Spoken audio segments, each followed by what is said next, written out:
Digital class में आपका स्वागत है। आज हम देख रहे हैं क्लास 9 का पॉलिटिकल साइंस में चैप्टर 1 है समकालीन विषयों में लोकतंत्र।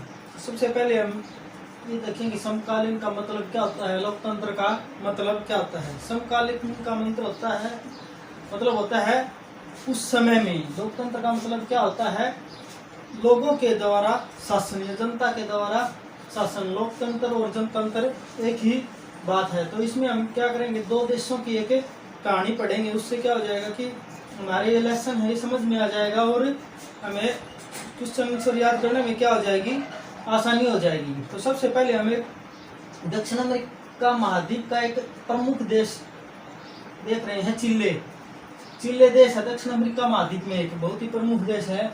वहाँ के राष्ट्रपति थे आयनदे, जो कि कब बने थे, 1970 में बने थे। उनका नारा क्या था, चिल्ले जिंदाबाद, चिल्लेवासी जिंदाबाद, मजदूर जिंदाबाद। वो क्या थे कि मजदूरों के बहुत ही प्रिय थे। वो चाहते थे कि मजदूर वर्ग है वो आगे आए और देश के विकास में अपनी महत्वपूर्ण भूमिका निभाए। वो आम लोगों को लेकर चलने वाले राष्ट्रपति थे। परंतु वहाँ पे क्या हो जाता है, कुछ जो सेना के अधिकारी हैं वो उससे नाराज हो जाते हैं। तो उसने जो चिल्ले था, वहाँ का जो देश का राष्ट्रपति, चिल्ले देश का राष्ट्रपति था आयनदे, उसने एक भाषण जारी किया 11 सितंबर 1973 को। उसने क्या कहा कि मेरी कुर्बानी व्यर्थ नहीं जाएगी, मैं अपराध और देशद्रोह के खिलाफ हूँ। ये भाषण उसने जारी क्यों किया, क्योंकि उसको पता चल गया था कि यहाँ पे अब क्या होने वाला है, तख्तापलट होने वाला है। और जो उसका भाषण रेडियो पे वायरल हुआ, उसी टाइम वहाँ पे क्या हो गया, 11 सितंबर 1973 को ही पिनासे द्वारा, जो कि वहाँ पे क्या था, वहाँ की सेना का प्रमुख था, उसके द्वारा वहाँ पे तख्तापलट कर दिया गया था। और किसको, आयनदे को गिरफ्तार कर लिया गया था। तो राष्ट्रपति भवन के ऊपर उन्होंने क्या कर दिए, गोले बरसाने शुरू कर दिए। और आयनदे की उसमें क्या हो गई थी, फिर मौत हो गई थी। फिर जो पिनासे है वो 1988 तक राष्ट्रपति रहा। इस दौरान उसने बहुत अत्याचार किए, बहुत से लोगों को उसने बंदी बना दिया और कम से कम 3000 लोगों को उसने मौत के घाट उतार दिया था। इस दौरान जो आयनदे के समय में जो वायुसेना प्रमुख था अल्बर्ट बोसेल, उसको भी उन्होंने क्या कर दिया, मार दिया। और जो उसकी पत्नी थी और जो उसकी एक बेटी थी, उनको क्या कर लिया, उसने बंदी बना दिया और यातनाएं देनी शुरू कर दी।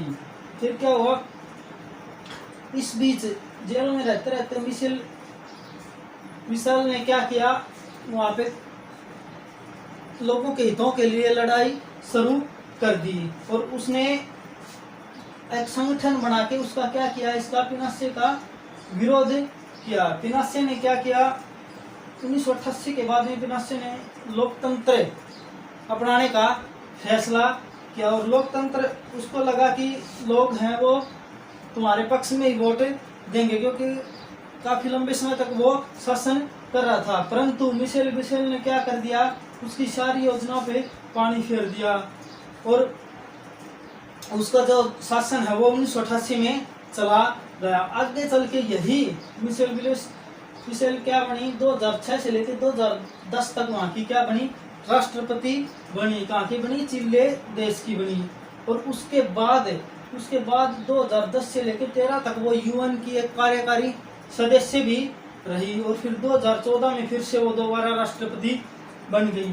तो ये है चिल्ले देश की कहानी की लोकतंत्र आने के बाद जो जनता है उन्होंने अपने मन का नेता चुना, ना किसी की तानाशाही चलने दी और ना ही किसी का राजतंत्र चलने दिया। इसी प्रकार एक घटना है पोलैंड देश की, जो कि कब घटी थी, 1980 में घटी थी। उससे पहले वहाँ किसका शासन था, वहाँ जारूजेसेल्की के नेतृत्व में पोलिश यूनाइटेड वर्कर्स पार्टी शासन कर रही थी। यह एक साम्यवादी दल था। साम्यवादी का मतलब क्या होता है कि जो स्वयं की ही चलने देता था, दूसरे को न तो व्यक्ति का आज़ादी थी, दूसरे को ना ही किसी प्रकार की हड़ताल करने की आज़ादी थी, ना ही उनको किसी बैठक में भाग लेने की आज़ादी होती थी।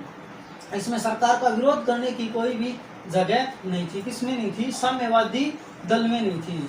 परंतु क्या हुआ, 14 अगस्त 1980 को विनाशका शहर के लेनिन जहाज कारखाने में एक हड़ताल हुई। हड़ताल क्यों हुई, क्योंकि जो ये पेलिस था इसने वहाँ के एक कर्मचारी को कारखाने में से बिना किसी वजह के हटा दिया था। इस विरोध में मजदूरों ने क्या कर दी, एक वहाँ पे बहुत बड़ी हड़ताल कर दी। परंतु सरकार ने क्या किया, मार्शल लॉ लागू कर दिया। मार्शल लॉ का मतलब क्या है कि लोगों की आवाज को वहाँ पे दबा दिया और उनसे अभिव्यक्ति की आजादी छीन ली थी। परंतु एक बार तो लोगों की आवाज दबा दी, लेकिन 1988 में लेक वाले से के नेतृत्व में फिर से क्या हुई, एक बहुत बड़ी हड़ताल शुरू हुई। इस हड़ताल में उस सरकार को, पुलिस की सरकार को क्या हिला के रख दिया था। फिर सरकार ने क्या किया, 1989 में इसके साथ वोलेसा के साथ एक समझौता किया। क्या समझौता किया कि हम दोबारा चुनाव करवा के देख लेते हैं। तो 1990 में क्या हुआ, वहाँ पे चुनाव हुए और इन चुनावों में भारी बहुमत से किसकी जीत हुई, लोक वोलेसा की जीत हुई और वो राष्ट्रपति चुना। वहाँ पे 100 सीटों पे चुनाव हुए थे और 99 सीट अकेले किसने जीती थी, लोक वोलेसा की पार्टी ने जीती थी। तो लोकतंत्र आने के बाद पोलैंड में भी क्या हो गया था, जो साम्यवादी दल था उसका अंत हो गया था। और इसमें क्या हो गया था, जो पिनासे था, जो तख्ता पलट किया था, उसका भी अंत हो गया था चिले देश में। अब बात आती है मताधिकार की। तो सबसे पहले मताधिकार 1893 में न्यूजीलैंड में हुए थे, उसके बाद रूस में हुए थे, 1917 में हुए थे। और भारत में मताधिकार कब शुरू हुआ था, 1950 में भारत में मताधिकार शुरू हुआ था। अमेरिका में पहले कुछ लोगों को अधिकार था, लेकिन बाद में श्वेत अश्वेत सबको मिला के पूर्ण रूप से 1965 में क्या हो गया था, अमेरिका में भी मताधिकार का प्रयोग पहली बार हुआ था। 2016 तक 140 देशों ने क्या कर लिया था, लोकतांत्रिक देश हो गए थे, लोकतंत्र को अपना लिया था। अब बात यहाँ पे आती है कि जो सभी देश हैं उनके ऊपर भी कोई संस्था होनी चाहिए ताकि वो क्या कर सके, नियम बना सके। तो पहली बार द्वितीय विश्व युद्ध 1939 से 44 तक चला था। उसके बाद क्या हुआ है, संयुक्त राष्ट्र संघ का गठन हुआ था। कब हुआ था, वो 24 सितंबर 1945 को उसका गठन हुआ था। वो क्या करता है, सभी देशों के लिए नियम निर्धारित करता है। उसकी एक संस्था है, वो है संयुक्त राष्ट्र सुरक्षा परिषद। वो क्या करती है, सभी देशों में शांति कायम करती है। एक संस्था है विश्व बैंक। विश्व बैंक क्या करता है, लोगों को, जो देश हैं, गरीब देश हैं, उनको ऊपर उठने के लिए, उनका विकास करने के लिए उनको क्या करता है, धन मुहैया करवाता है। इसी प्रकार एक अंतर्राष्ट्रीय न्यायालय भी खुला हुआ है। वो कहाँ पे है, हेग, नीदरलैंड में खुला हुआ है। तो ये एक दो छोटी छोटी घटनाएं लेकर हमने इस पूरे चैप्टर का अध्ययन किया है। इसमें और बहुत सी बातें हैं, जैसे पाकिस्तान में भी जनरल परवेज मुशर्रफ ने तख्ता पलट किया था। म्यांमार में 1948 में लोकतंत्री सरकार बनी, उसके बाद तख्ता पलट हुआ था। फिर 1990 में सरकार बनी। नेपाल में भी 2005 में लोकतंत्र की सरकार थी। 2006 में फिर वहाँ के जो राजा थे उसने वो सरकार गिरा दी थी। अब फिर लोकतंत्र हो गया है, राजा की शक्ति न मात्र। ऐसे बहुत से देश हैं, लेकिन आज ज्यादातर क्या है, सभी देश लोकतांत्रिक देश बने हुए हैं। कल हम इसके क्वेश्चन आंसर करेंगे। आशा आपको ये समझ में आया होगा। Thank you.